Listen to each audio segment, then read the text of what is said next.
Primitive nomadic peoples.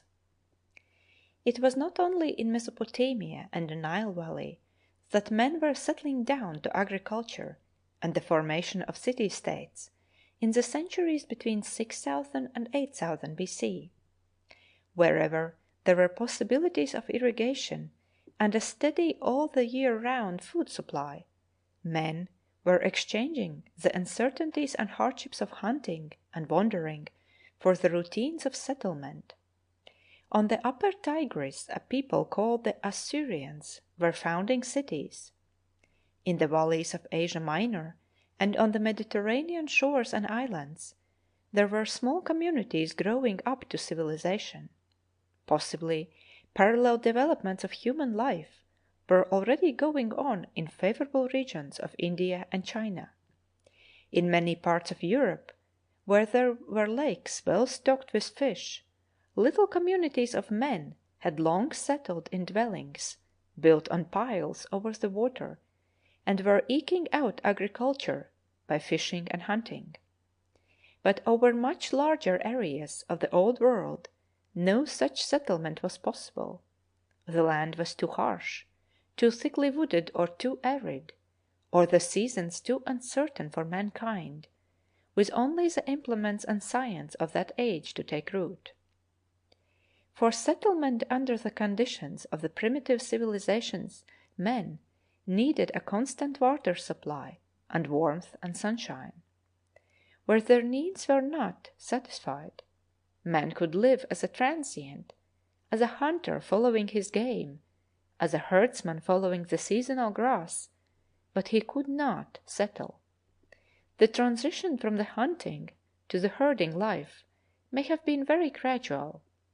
From following herds of wild cattle or, in Asia, wild horses, men may have come to an idea of property in them, have learned to pen them into valleys, have fought for them against wolves, wild dogs, and other predatory beasts. So while the primitive civilizations of the cultivators were growing up, chiefly in the great river valleys, a different way of living, the nomadic life, a life in constant movement to and fro, from winter pasture to summer pasture, was also growing up. The nomadic peoples were on the whole hardier than the agriculturalists. They were less prolific and numerous. They had no permanent temples and no highly organized priesthood. They had less gear, but the reader must not suppose that theirs was necessarily a less highly developed way of living on that account. In many ways this free life was a fuller life than that of the tillers of the soil. The individual was more self-reliant, less of a unit in a crowd. The leader was more important, the medicine man perhaps less so. Moving over large stretches of country, the nomad took a wider view of life. He touched on the confines of this settled land and that.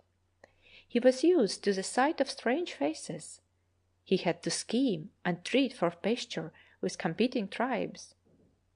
He knew more of minerals than the folk upon the ploughlands, because he went over mountain passes and into rocky places.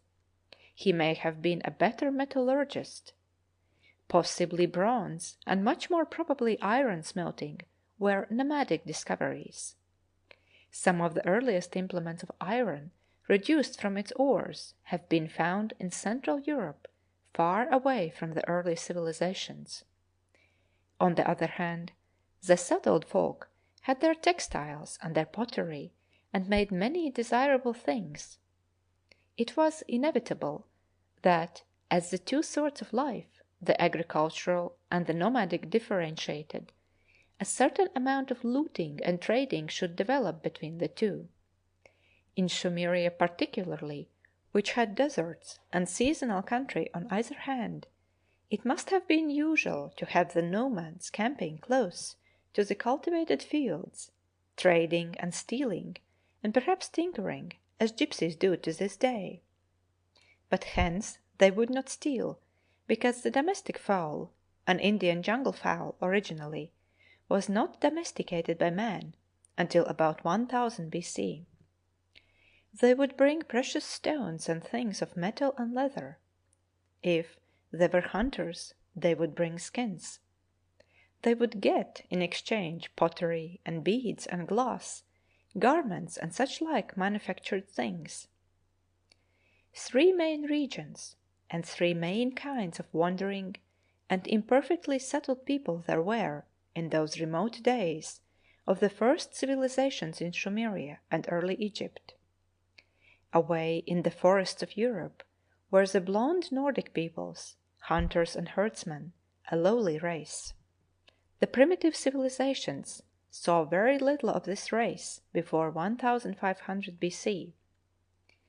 Away on the steppes of eastern Asia, various Mongolian tribes, the Hunnish peoples, were domesticating the horse and developing a very wide sweeping habit of seasonal movement between their summer and winter camping places.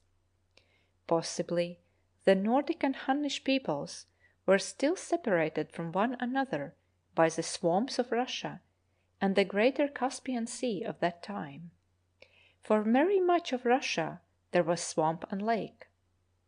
In the deserts, which were growing more arid now, of Syria and Arabia, tribes of a dark white or brownish people, the Semitic tribes, were driving flocks of sheep and goats and asses from pasture to pasture.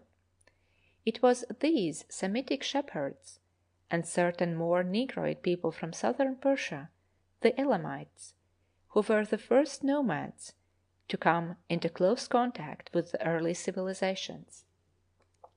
They came as traders and as raiders. Finally, there arose leaders among them with bolder imaginations, and they became conquerors. About 2750 BC, a great Semitic leader, Sargon, had conquered the whole Sumerian land and was master of all the world from the Persian Gulf to the Mediterranean Sea. He was an illiterate barbarian, and his people, the Akkadians, learned the Sumerian writing and adopted the Sumerian language as the speech of the officials and the learned. The empire he founded decayed after 2 centuries, and after one inundation of Elamites, a fresh Semitic people, the Amorites by degrees established their rule over Sumeria. They made their capital in what was hitherto been a small upriver town, Babylon, and their empire is called the First Babylonian Empire. It was consolidated by a great king called Hammurabi, circa 2100 BC, who made the earliest code of laws yet known to history. The narrow valley of the Nile lies less open to nomadic invasion than Mesopotamia, but about the time of Hammurabi occurred a successful Semitic invasion of Egypt, and a line of pharaohs was set up, the Hyksos or shepherd kings, which lasted for several centuries. These Semitic conquerors never assimilated themselves with the Egyptians. They were always regarded with hostility as foreigners and barbarians, and they were at last expelled by a popular uprising about 1600 BC. But the Semites had come into Sumeria for good, and all the two races assimilated, and the Babylonian Empire became Semitic in its language and character. End of chapter 16.